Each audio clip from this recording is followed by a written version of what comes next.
With them anyway. But time for a look now at today's international newspapers with our press reviewer, as I said, Elena Casas. The constitutional chaos in Egypt making headlines everywhere. Yes, indeed. Egypt's parliament disbanded. Is it a coup then, or is it more regime bumbling and chaos? Headlines a piece over at The Atlantic. Now, they reckon that it's hard to see this as a really set-out planned coup by pro-Mubarak forces. It's probably more a case of them panicking and seat above their pants, bumbling and stumbling, working out what they're going to do next. Now, they say Mubarak always threatened that chaos would follow his fall. Didn't quite say that chaos was going to come from those forces that supported him, of course. He said it would be the Islamists and revolutionaries, but it looks really like it's the pro-army forces who are just finding it impossible to control the situation. They retain, of course, quite a large amount of power, but their attempts to hold on to power just are turning into a bad joke, they say in that article.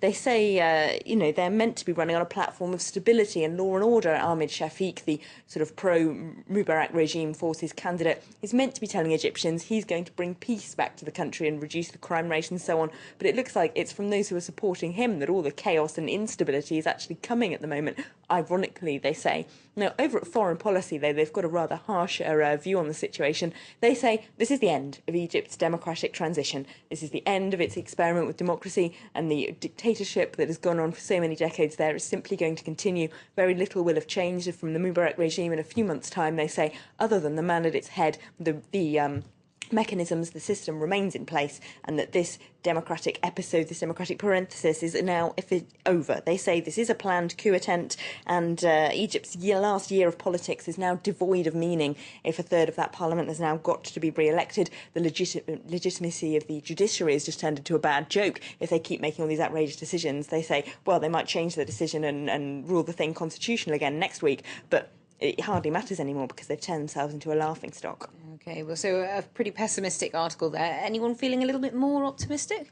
Well, over at the National, they say that Egyptians should still go out and vote in this presidential election. We should still see them as having made some democratic progress, that there is still a real choice to be made, even if it feels like both candidates for the presidential election that are now still in the running would be a betrayal of the revolution to vote for, because you've got a conservative former Mubarak crony on the one hand and a conservative Islamist on the other. But they say Egypt has still come a long way. We shouldn't give up all hopes for its transition to democracy quite yet.